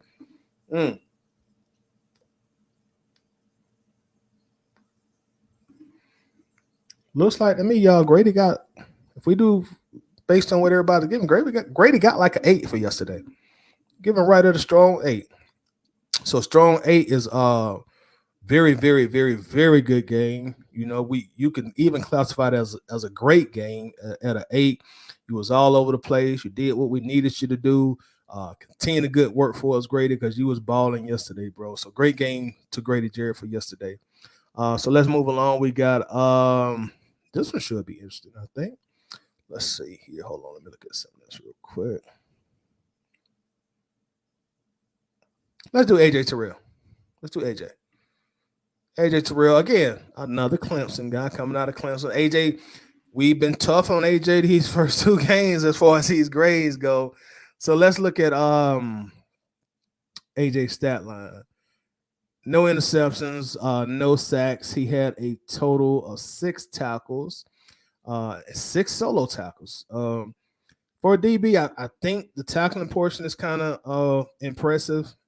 6 total tackles, 6 solo tackles. There were a few passes caught on him in coverage as well. AJ, for his standards that we have set for him as fans, I think it's fair to say he's really not lived up to our standards yet. But as the season progresses, I think he's going to be solid. What y'all give him for yesterday? We graded him yesterday. That's AJ Terrell Island. Let's see here. Facebook user gives him a 3. Facebook user also gives him a 6.5. David Starks gives him a 4. Anthony Moss gives him a 6.5. Mike gives him a 6. And again, we are grading AJ Terrell, y'all, from 1 to 10. Daniel says 7.8. He came up and made some key tackles on running backs to keep them short of the first. Yeah, that's why I say that tackling portion was kind of impressive. I think 6 solo tackles. Tony Turner says I'll give him a 6.5, given who he was checking, and that's very fair. Russell Moore Jr. says AJ is a man press corner. He is playing out of position in zone 5 for yesterday, so Russ gives him a 5. Sean Glover gives him a 6.5, and that's AJ Terrell. Let's see. Let's go ahead and add him up. Robert Lenzer gives him a 7.5. He had 4 pass breakups on DK. Mike Bailey gives him a 7. What's up, Mike? And that's for AJ Terrell, y'all. So we're grading AJ Terrell here. And you're right, he did have those defended passes as well. So you make a good point on that, Robert. So let's see here. Go back to AJ 3, 5, 4, 5.5, 4.6, 6.1, 6.2, 6, 6.2, 6.4. Jason Jones, what's up, Jason? Gives him 8 just for that one shut down the end zone on DK. One-on-one, man, and man, it was nice. Yeah, okay. So, hold on. DK didn't score on AJ. He scored on the slide guy or Hayward, if I'm not mistaken. So it looks like what y'all are giving him, man, he's around about 6.5, 6.8. Based on the grades, and I'm looking at Russ, I know it's late, but I'll upgrade my grade for AJ. He saved the touchdown. I would do 6.5. Okay, yeah. So we're around about a 6.8, I think, maybe 6.9 for AJ, slightly under 7. So I think, let's see, AJ was there when he scored. So I think we can say fairly good game for AJ. I think a strong 7 would be a good game. So fairly good. Definitely better than it's been the last 2 games. So keep trending upward, AJ. Fairly good game. We ain't gonna really complain about yesterday, AJ. Like we did the first 2 games. So it's fairly good game. Okay, so let's continue on here. Let's see who we're gonna do next here. Let's go to Casey Hayward. First year free agent guy that we got in free agency. No passes defended, no interception. He also, like AJ, had 6 tackles, and all 6 of those were solo tackles as well. I know there was one play where he got beat bad, and it looked like he was running half speed trying to catch it with the guy. I don't know what was going on. But what do y'all give him? That's for Casey Hayward, our other cornerback on the other side. What do y'all give him?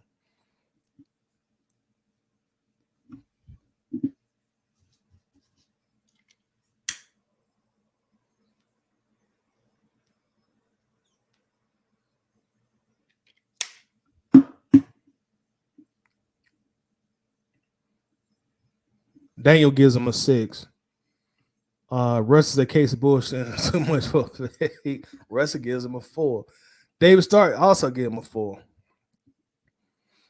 And we are grading Casey Hayward also. Ooh, Robert dropped it down to a 2. So I'm telling y'all, Robert obviously was not impressed because Robert normally doesn't give like real low grades. So for him to give him a 2, that's kind of telling. Anthony gives a 5 because he got toasted on that one play, had his eyes in the backfield. What happened on that, Anthony? I know what play you were talking about. Like, dude, what are you doing? Excuse me. That's on Casey Hayward. So we'll go ahead and close the ballots on Casey. So look like Michael Arvin gives him a 4. Excuse me. So a lot of 4s. Let's see. 5, 4.5, 4, 4.3. It looks like Casey like around a 4, y'all, a 4 to a 4.3, somewhere in that area. So you played a below average game. You were close to playing a bad game, Hayward. Sean Glover gives him a 4.5, so that'll get him close to the 4.3 range.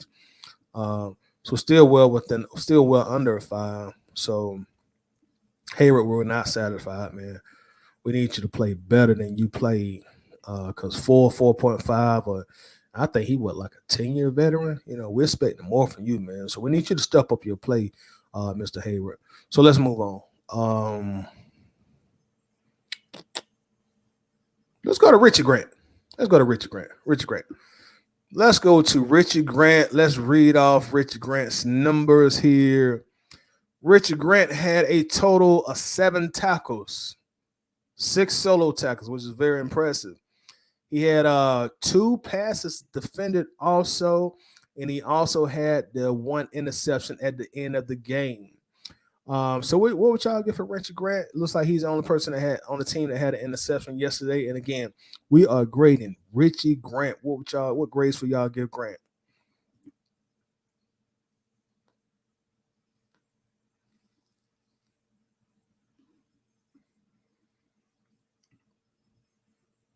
David Stark gives him an 8.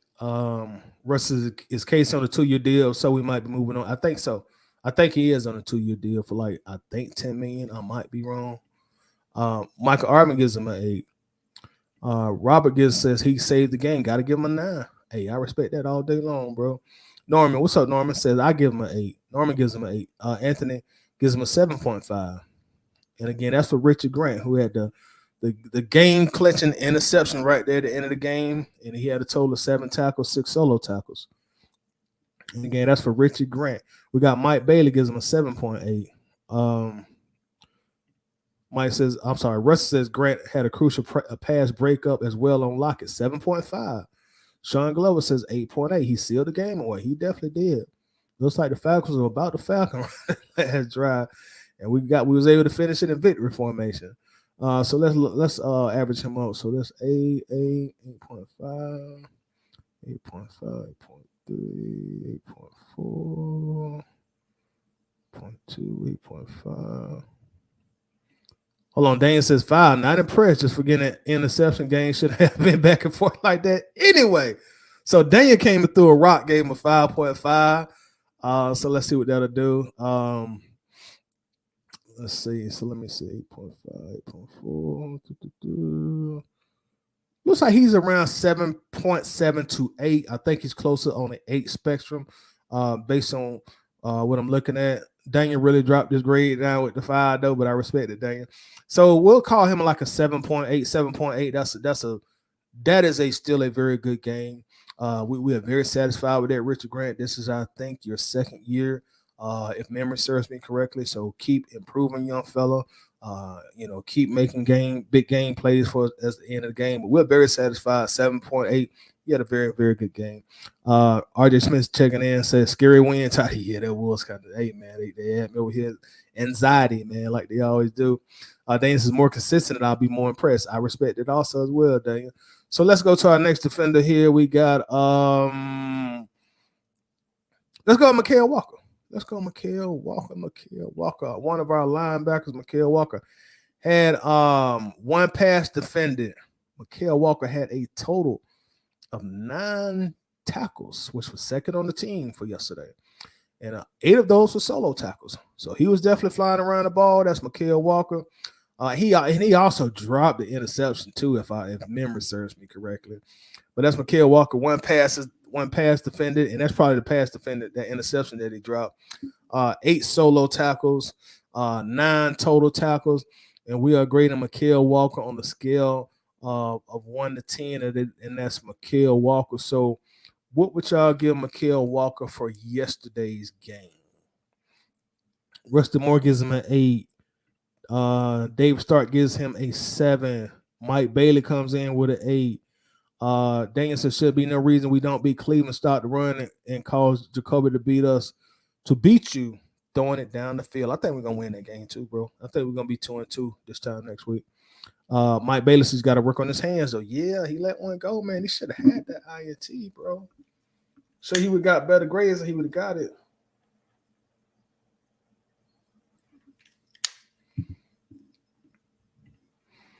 Anthony Moss, 8.5. He was everywhere the ball was, and that's what you want from your linebacker. Be wherever the ball is at. Sean Glover gives him a 7.4. Daniel says Walker gets 7.5. Got to take that pick you dropped to the house for 6. Yeah, Daniel, man, he should have had that one, bro.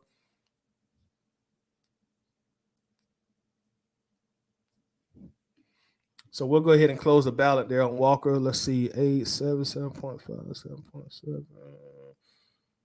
7.9, 7.7. So it looks like he's around about 7.7, y'all, 7.8, somewhere in that lane, and that's a good game. We can definitely take them kind of games every day of the week. Just work on your hands and get those interceptions when they come. If he catches that interception, he's probably about an 8.5, I'm guessing. Let's see. Rusty Moore said, I don't hold dropping interception against the linebacker.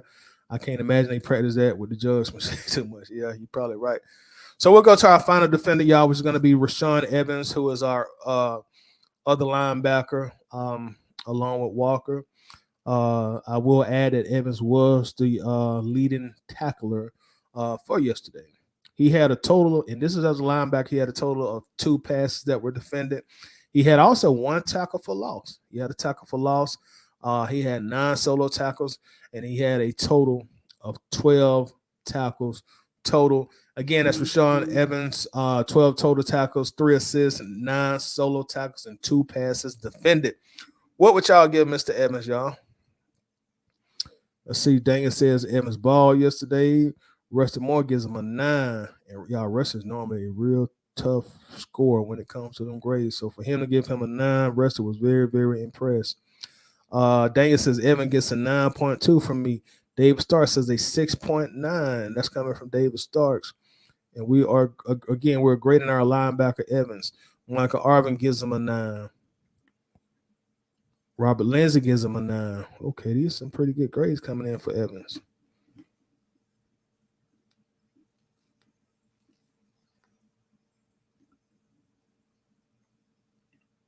Anthony Moss gives him an 8.5. Mike Bailey gives him an 8.5.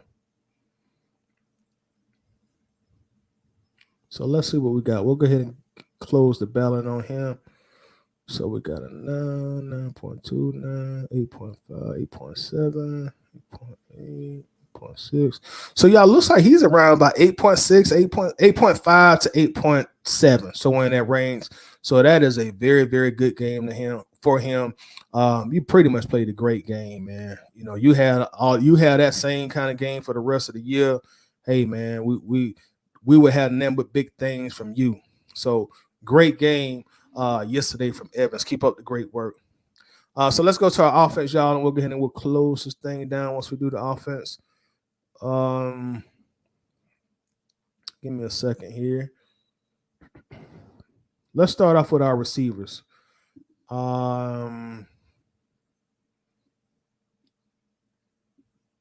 Let's start off with Zacchaeus. Zacchaeus had a total of 2 receptions for 49 yards. Zacchaeus averaged 24.5 yards per catch, which is great. His longest catch of the day was 26 yards. His 2 catches also was for 2 first downs, y'all. That's a key thing. That means those were big catches. He only had 2 targets also. So again, Zacchaeus, 2 receptions for 49 yards, 24.5 yards per catch. Longest catch was 26 yards, and he got us 2 first downs. So what would y'all give Zacchaeus for yesterday? Let's see. Daniel says Marcus and Tyler Algier looked like Cam last year, dropping the ball on read options. Yeah, I didn't like that. Too many QBs, what you expect. So we are grading Zacchaeus, y'all, and David Starks gives him a 7 for Zacchaeus. Any more grades for Zacchaeus coming in? Y'all, what y'all give Zacchaeus for yesterday? Anthony Moss gives him a 6. And this is for Zacchaeus. Mike Bailey gives him a 7.5. Daniel gives him a 6. Any more grades coming in for Zacchaeus? Rusty Moore gives him a 7. Okay, so Rusty like what he see. Rusty normally is a pretty tough judge. Any more coming in for Zacchaeus, y'all? So we'll go ahead and we'll tally him up. Let's see what we got for him. 6.5. That'll be a 7. 6.7. So Zacchaeus is right at about a 6.7, 6.9, just slightly under 7, which is a pretty good game. Pretty good game for like what, the third or fourth option. I think most people are satisfied with that coming from Zacchaeus. He's not gonna be targeted a lot. We do got Marx Mariota at quarterback, so he's not gonna throw for a whole lot of yards, and I think we all know that. So I think we'll take that from Zacchaeus. So let's move on. Next, we got our rookie Drake London. Drake had a total of 3 receptions for 54 yards. He averaged 18 yards per catch. Longest reception was 30 yards. He also had 1 touchdown. He had 3 first downs, which again is crucial because that means every catch he got was for a first down. He had 6 targets. So out of 6 targets, again, he had 3 catches, 54 yards, 18 yards per reception, 1 touchdown. And his longest catch of the day was for 30 yards. So what do y'all get a rookie? What do y'all get a rookie Drake London for yesterday? David Starks gives him a 8. Michael gives him a 8.5. And Anthony Moss gives him a 9.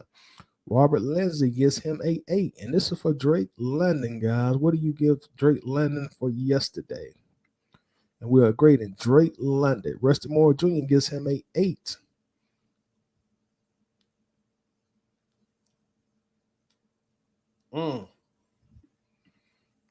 Good point, Mike. Mike gives him a 9 because of the yards after the catch. Great point, Mike. Great point. So let's see what we got for Drake. We'll get ready to close the battle for Drake. We got 8, 8.2, 8.5, 8.3, 8.2. So Drake, y'all, is right around 8.4, 8.5. I guess since he's a rookie, we'll be nice and we'll just say 8.5. Hey, for the second consecutive game, very, very good game. We can be a little biased and say, hey, that's a great game, Drake. That was a great game. You got us another touchdown. You made some key catches for us for first down. And like Mike Bailey said, yards at the catch. So, hey, very, very, very good game. Great game. However you want to decipher that, just keep it up, kid. You've been outstanding for us so far. Just keep up the great work.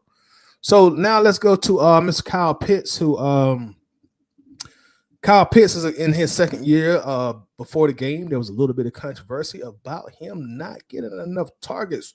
So it seemed to be that on the very first drive, Arthur Smith came out and made it a point to get his unicorn involved in the game early and as often as possible. So let's look at the stats. Kyle Pitts had 5 receptions. So 5 receptions yesterday, a team leading 87 yards total for in receiving yards yesterday. He had a very impressive average also, 17.4 yards per catch. Excuse me. His longest catch yesterday was for 28 yards, no touchdowns, 5 first downs out of 8 targets. So just to repeat, Kyle had 8 targets, 5 receptions, 87 yards, 17.4 yards per catch. Longest catch of the day was for 28 yards and no touchdowns. What would you guys give the unicorn yesterday? We're grading Kyle Pitts. David Starks gives him an 8. Michael Arvin gives him an 8 also. And we are grading Kyle Pitts. What y'all got for Pitts?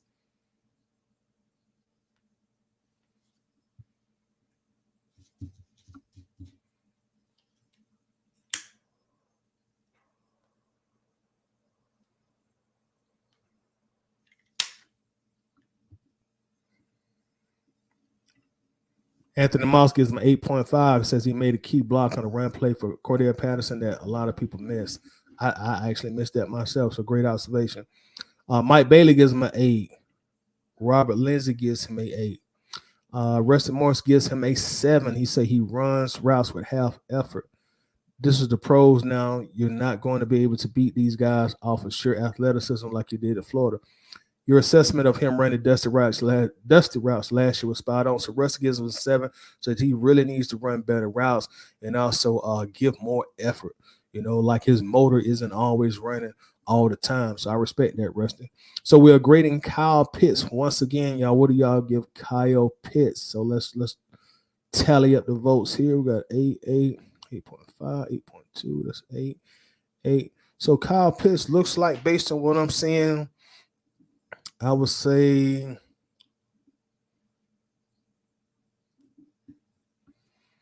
about a 7.5, 7.7. Pretty good game. Well, no. That's a good game at a 7.5, 7.7.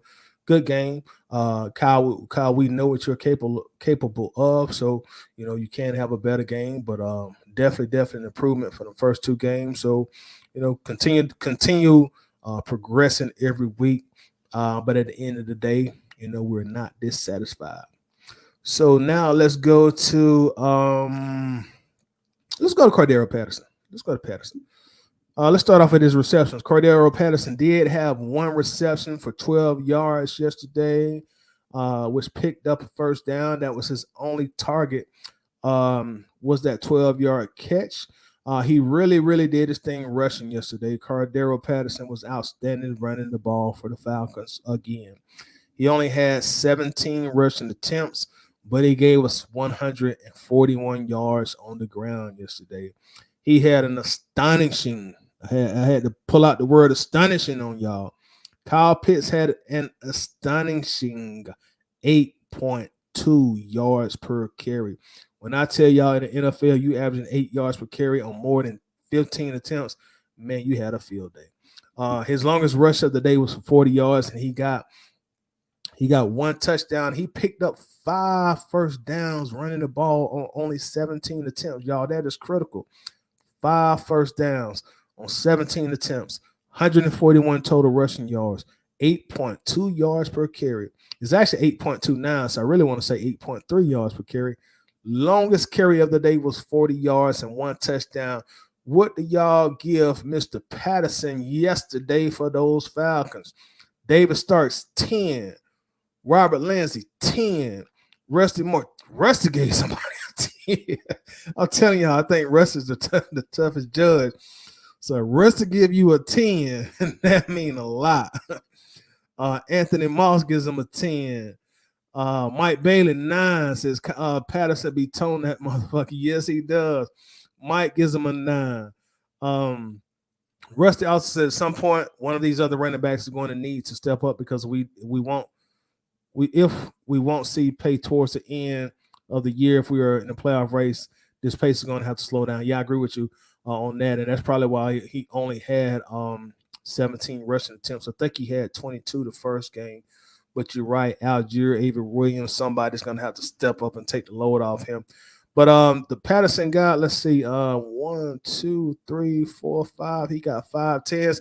We're just going to go ahead and give Patterson he's really about 9.6, 9.7. Sean Glover comes and give him a 10. We're just going to go ahead and get him a 10. Perfect game, CP. You played your ass off, Patterson. You play the game with so much passion, so much heart, so much determination. Man, if we had like a team full of Pattersons, y'all, we would probably go 14-3. We win the Super Bowl. Patterson plays the game the right way. That's an old saying when you say somebody plays the game the right way. Patterson plays the game the right way. So a well-deserved, superb, excellent, superior game from Cordero Patterson, man. That definitely has paid off to be a great free agent pickup for us for Patterson. Yeah, I know how it be, man. I'll be doing the same thing. So yeah, that's it, man. That's all our players. We'll grade our coaches real quick. We'll skip over the special teams this week because I'm kind of running short on time. But what would y'all give Dean? Well, hold on. Let me give y'all the stats because you need the numbers when you give them the grades. So just a moment here. Let's get these stats to you. Let's get these numbers. So we're going to grade Dean Pease, our defensive coordinator here. Let's look at the numbers. Seattle did put up 420 yards on us yesterday on our defense. They had 6.1 yards per play. Damn. Seattle also had 308 yards of passing yesterday against us. And they had 112 yards rushing on DP's defense. Which in the first half was absolutely atrocious. I do think halftime P's made some adjustments, and the defense played much, much better. I want to say we only allowed 3 points in the second half. So, we consider the first half was atrocious on defense, but also consider the fact when you do your grades, you only gave up 3 points in the second half. So what would y'all give DPs for yesterday? Oh, I'm sorry. Yeah, we'll do P's and then we'll do Mariota. I'm sorry, I forgot about that. Mike says 7.8 for Marx Mariota. Stats are a bit misleading. We score in the red zone. The receivers average 17 yards per catch, and even though Mariota was 13 for 20, all 13 of Mariota's completions went for a first down. That's crazy. Yeah, and we're gonna do Mariota after that, but I do got your grade recorded 7.8. I don't know how I forgot about the quarterback position, but David Starks give P's a 2. Rusty gives him a 3. The South Zone coverage needs to stop, especially when you have two of the best man coverage corners in the league. Mike gives P's a 5.5 for P's in his defense. Mike Bailey gives him a 4. So we are grading DPs, y'all. Any other grade for P's as our defensive coordinator?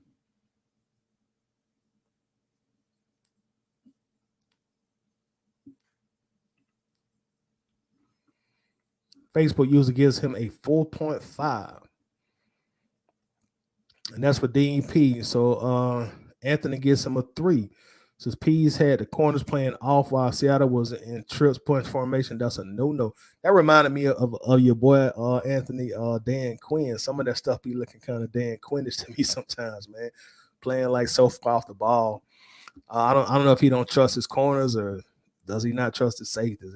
It's weird sometimes, I think. Sean Glover gives him a 3 also. And that's for Dean P. So let's see what we got for P's. 2.5, 3.5, 3.7, 3.9, 3.7.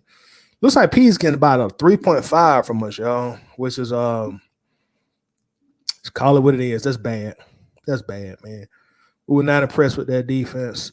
We need to do better on defense. We got a lot of question marks about your P's of the 3. That's bad. That's bad. Like we can't continue to see that. We can't continue to see that. This defense got to get better. 3 is pretty much unacceptable, man. You trending down there near the 1s and the 0s. So you got to do a better job, P's. Hold on. Basically, it says, what is it about our talent scout? We just can't find a sack artist. And that's a franchise problem for the longest for decades. Robert gives P says 5. I know we give Debo a lot of hell, but I think he's our best run stopper. We need him back. So Robert wants to keep Debo. He don't want him traded. It's gonna be interesting to see what happens with Debo when he comes up injured reserve here in the next week or 2. So and I'm sorry, y'all. Let's go back to Mariota, and then we'll do Coach Arthur Smith, and then we'll be done. So let me go back and give y'all Mariota stats. I don't know how I forgot him. So just a moment.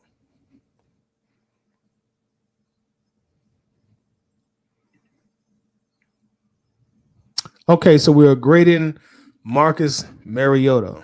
Mariota on the day had 20 attempts, 13 completions. He had 229 yards, which is a high for him so far this season as a Falcon.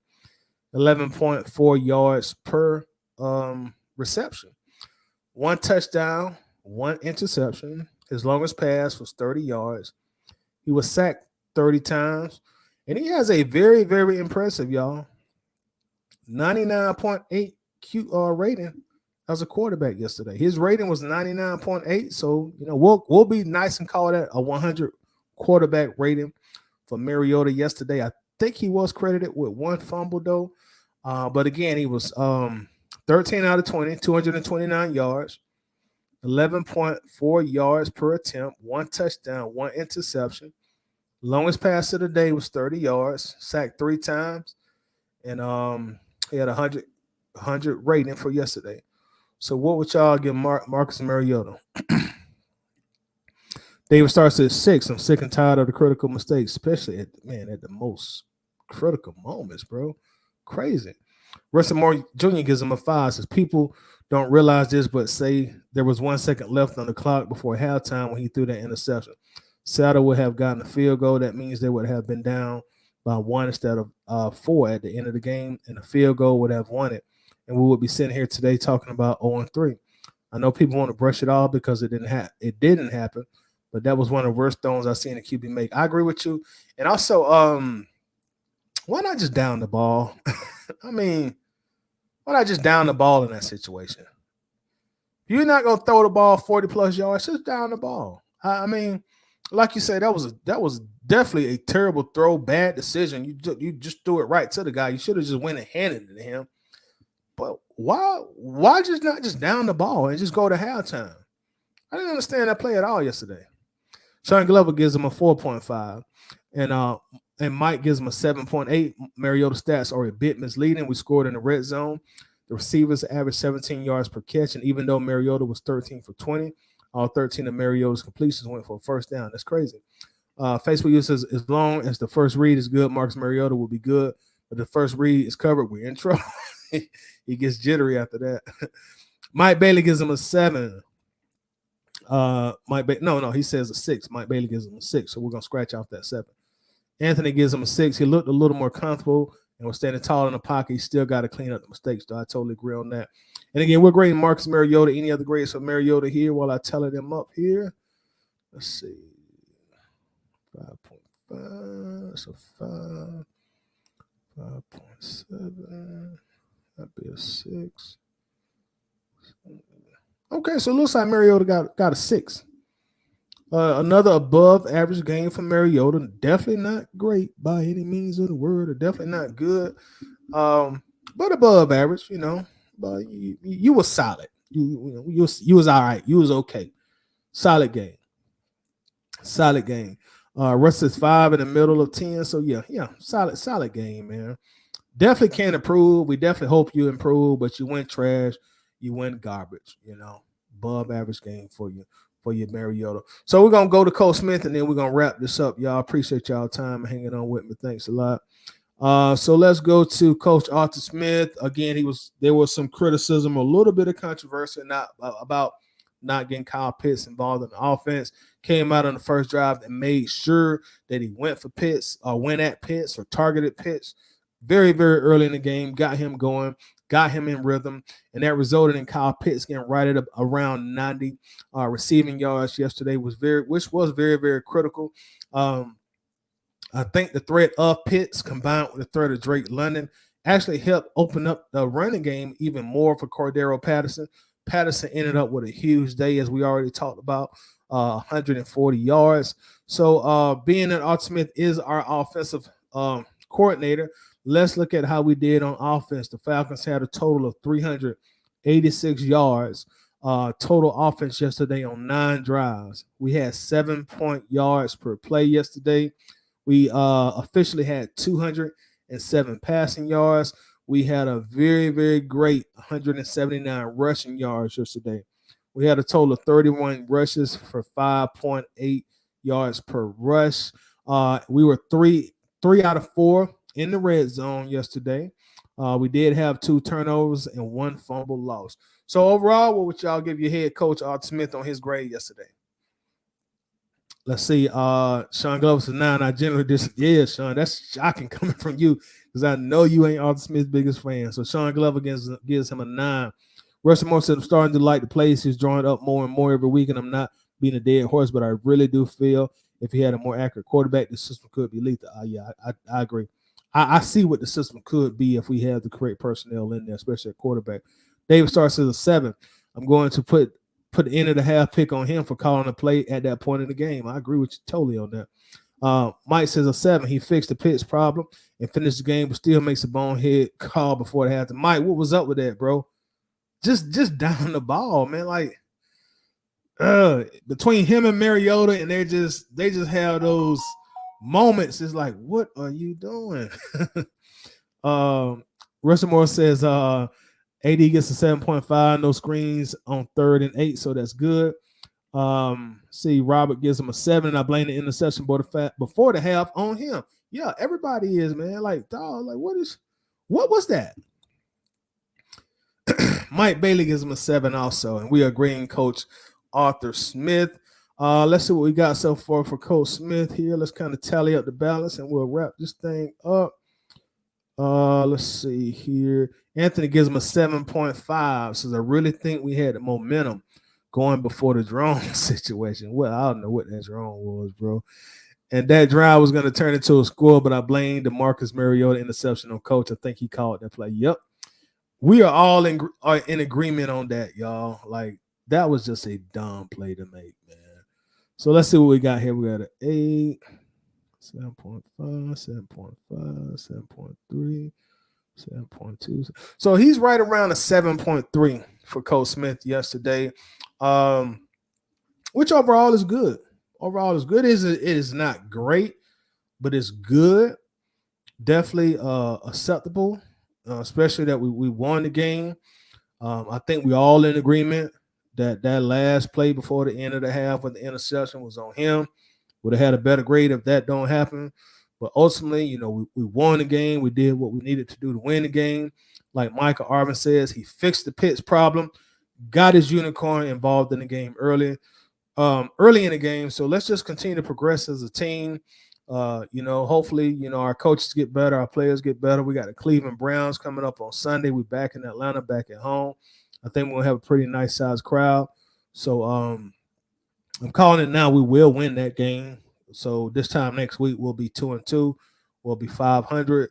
So it's always good to talk on a Monday. Hey, y'all, I appreciate y'all time. I'm gonna go ahead and check out of here. We'll do this again next week after the Browns game.